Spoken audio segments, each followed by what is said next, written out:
Oh, mas dá tempo de vocês verem a casa de boneca? Ela disse. A casa de boneca? Perguntou Harriet. Na verdade, não sei se dá tempo. Maudie começou a falar, mas a senhora Barnard já estava conduzindo as duas para fora do cômodo, em direção à escada. Depois de um instante imóveis, elas seguiram a dona da casa. A senhora Barnard as guiou até o andar de cima e abriu a porta que Harriet tinha aberto mais cedo. Tenho certeza de que Olivia não vai se importar, ela disse. Oh, veja, Harriet, disse Maudie, fingindo interesse. Veja essa casa de boneca. Acho que é a mais bonita que eu já vi na vida. Sim, disse a senhora Barnard. É uma cópia da casa onde nós estamos. A casa de boneca estava aqui quando nosso pai comprou a casa, na verdade. Nós a herdamos dos antigos moradores. É linda, disse Harriet, sinceramente admirada. Eu teria adorado uma casa como esta quando era criança. A senhora Barnard deu um suspiro. Eu nunca gostei da casa, para ser sincera, ela disse num tom triste. Eu costumava dividir esse quarto com minha irmã. A casa de boneca, na verdade, era dela. Ela brincava com a casa durante horas, mas havia nela alguma coisa que me dava um calafrio. Ainda dá, na verdade. Um calafrio, senhora? Perguntou Harriet. Por quê? Bem, começou a senhora Barnard com um suspiro. Minha irmã ficou um tanto obcecada com a casa de boneca, receio dizer. Sentava-se diante dela como se estivesse rezando, murmurando e gemendo. Ficava furiosa se eu sequer encostasse em alguma das bonecas. Para minha irmã, era como se fossem de verdade.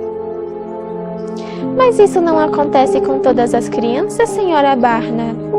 Comentou Harriet. Sim, disse a senhora Barnard com um sorriso triste. Mas minha irmã era diferente das outras crianças. Ela perdeu toda a noção da realidade. Acho que ela enlouqueceu. Eu a encontrei um dia, rindo como uma desvairada, encolhida num canto, de olhos arregalados, apontando para a casa de boneca. Ela nunca recuperou a razão de fato. Ficou frenética e febril, e nenhuma dose de láudano foi suficiente para acalmá-la. Os olhos da senhora Barnard reluziram com lágrimas quando ela voltou-se para Harriet. No fim, o coração dela simplesmente parou. Ela só tinha 12 anos. Harriet ficou surpresa ao sentir uma pontada de compaixão pela senhora Barnard. Deve ter sido muito triste para a senhora, ela disse. Foi, concordou a senhora Barnard. Foi mesmo. Mas isso foi há muito tempo. A vida continua. A senhora Barnard virou-se para a casa de boneca. Como vocês estão vendo, ela apontou para o brinquedo. A casa de boneca mostra a sala do térreo como era antes de a parede ser derrubada. Na casa de boneca, a desporta, na verdade, se abre para um pequeno cômodo. Estão vendo? Harriet e Maudie esticaram as cabeças para espiar. A casa de boneca era, de fato, uma boa cópia da casa onde elas estavam, tirando a parede da frente e o telhado. Lá estava a sala onde havia acontecido a sessão. Lá estava o corredor e também o quarto onde estavam agora, que, para seu espanto, incluía uma minúscula cópia da casa de boneca. E lá estava o cômodo que não mais existia, a sala para onde antigamente dava a desporta. Harriet percebeu que havia várias pequenas bonecas sentadas nas cadeiras. Isso talvez ajude, disse a senhora Barnard, entregando a Harriet uma lente de aumento. Os detalhes são extraordinários. Harriet espiou as bonecas pela lente. havia nelas algo de perturbador. Não só os detalhes pareciam impossivelmente minuciosos, como algumas delas tinham bocas e olhos pintados com capricho em suas cabeças de porcelana, e outras, estranhamente, haviam sido deixadas em branco. Bem, disse Maud, ficando um pouco preocupada com o tempo que elas estavam passando ali. Acho que devemos agradecer à senhora Barnard por nos mostrar a casa. Realmente já estamos de saída. É claro, disse a senhora Barnard. Não pretendia atrasar a senhora. Ainda brincam com ela? Quis saber Harriet quando estavam descendo a escada. Com a casa de boneca? Oh, Olivia brincava com ela o tempo todo, ela respondeu. Ela parou e virou-se para Harriet. Cá entre nós, acho que ainda brinca. Ela estendeu a mão e tocou de leve no braço de Harriet. A senhora Barnard a seguiu até a porta da frente e o jardim da entrada. Pouco antes de chegarem ao portão, ela pediu que esperassem enquanto ela voltava dentro da casa por um instante. Quando ela sair de novo, sussurrou Harriet, você a distrai e eu vou dar uma olhada lá dentro. Gostei de uma coisa de prata naquela estante que nós vimos. É você quem manda, disse Maud, dando um tapinha no nariz e uma piscadela. Harriet balançou a cabeça. Você está grogue, sua velha palerma, ela chiou. Nesse ramo é preciso manter a compostura. Uns golinhos de xerez e veja seu estado. Eu aposto que aguento muito mais goles que você. É só marcar o dia. Maud chiou de volta. É bom você me respeitar.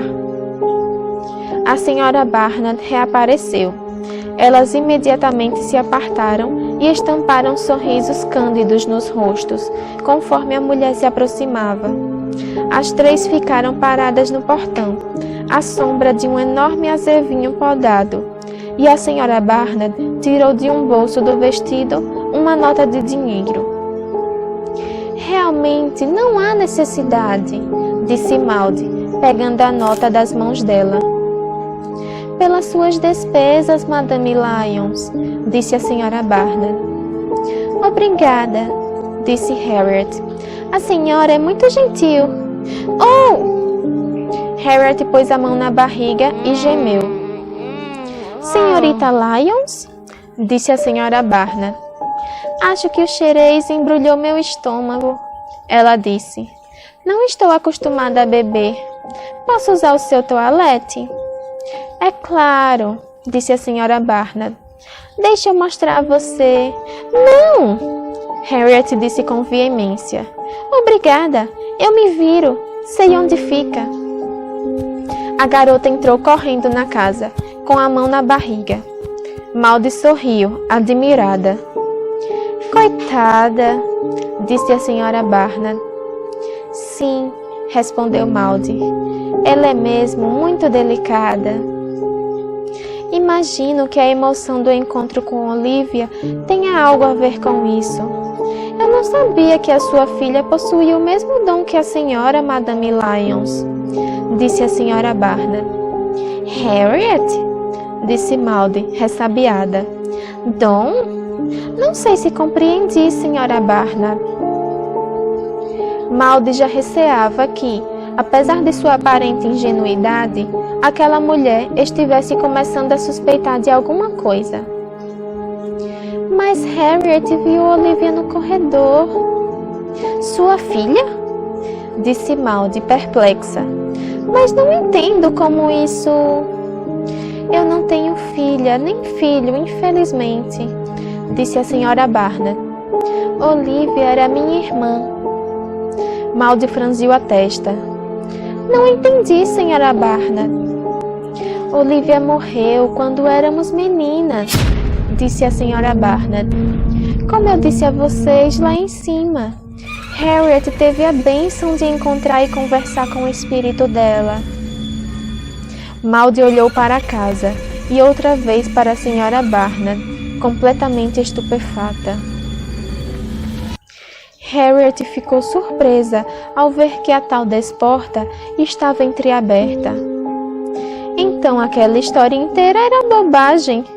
Mas por quê? Por que eles contariam uma mentira daquelas? Talvez ela devesse dar uma olhadinha rápida. Assim que Harriet abriu a porta e se esgueirou para dentro, uma luz estonteante ofuscou seus olhos, irradiando de um único lado do cômodo, como se fosse uma estufa com parede de vidro. Ela voltou-se para a porta, querendo sair, porém, quando segurou a maçaneta, a porta não se mexia. Estava trancada. Harriet voltou-se outra vez para o interior do cômodo, para ver se havia uma porta ligando ao outro cômodo ou alguma outra saída. Ao fazer isso, viu uma figura surgindo da luz forte e avançando em direção a ela. Além dessa figura, Harriet mal conseguia entrever outras meninas sentadas em cadeiras espalhadas pelo cômodo, com horríveis olhares fixos, como se estivessem num transe. Seus rostos pintados em cores berrantes, com bochechas rosadas e sobrancelhas arqueadas, curvadas, em poses rígidas e canhestras. A princípio, ela pensara que não conseguia ver direito os olhos e a boca da garota, que vinha se aproximando, por causa da luz atrás de sua cabeça. Mas agora, com uma sensação terrível, vertiginosa, como se tivesse despencado de um penhasco, Harriet percebeu que a menina não tinha boca nem olhos. Harriet esmurrou a porta, pedindo ajuda. "Por favor!" ela gritou. "Maddie, pelo amor de Deus! Me ajude! Me ajude!" Mas ninguém ouviu aquelas batidas tão fracas na porta da casa de boneca. Ninguém, a não ser Olivia. Eu fiquei tão impressionada com a história de meu tio que levou um tempo até que eu pensasse em olhar para a boneca que ele colocara em minhas mãos antes de começar. Eu trouxe a pequena boneca mais para perto e a examinei outra vez. O brilho rosado da lareira aqueceu os traços do seu rosto, tornando ainda mais perturbadores aqueles detalhes pintados. Os olhos e a boca da menina pareciam impossivelmente, infactivelmente reais. "Então, Edgar", disse o tio Montague, "essa história de algum modo altera sua visão sobre o contato entre os vivos e os mortos?" "Bem", comecei, "devo dizer que, com todo respeito, não altera. Afinal, é apenas uma história." "Apenas uma história?" disse meu tio, com uma violência repentina que me fez soltar a boneca no colo. "Apenas uma história? É isso que você pensa? Que essas histórias são invenção minha?" "Bem, sim. Eu, na verdade, achei que fossem. Sinto muito se ofendi o senhor." "Não, Edgar", tio Montague suspirou. "Peço desculpas por ter me exaltado com você. É claro que achou que fossem. Agora vou tirar isso de você." Ele esticou sua mão comprida para pegar a boneca. Uma dama não gosta que fiquem olhando para ela. Eu lhe entreguei a boneca e ele andou até a estante, colocando-a de volta onde estava. Novamente, deu as costas para mim e olhou pela janela. Eu percebi que tinha ferido seus sentimentos de algum modo, mas não sabia direito como. Com certeza, ele não esperava que eu acreditasse que aquelas histórias eram reais. Como poderiam ser? "Venha dar uma olhada nisso, Edgar", convidou o tio Montague. Ele tinha ido examinar uma série de gravuras emolduradas perto da janela. Eu me levantei para me aproximar dele e, ao andar em sua direção, tive a sensação estranha de que havia alguém lá fora, junto à janela.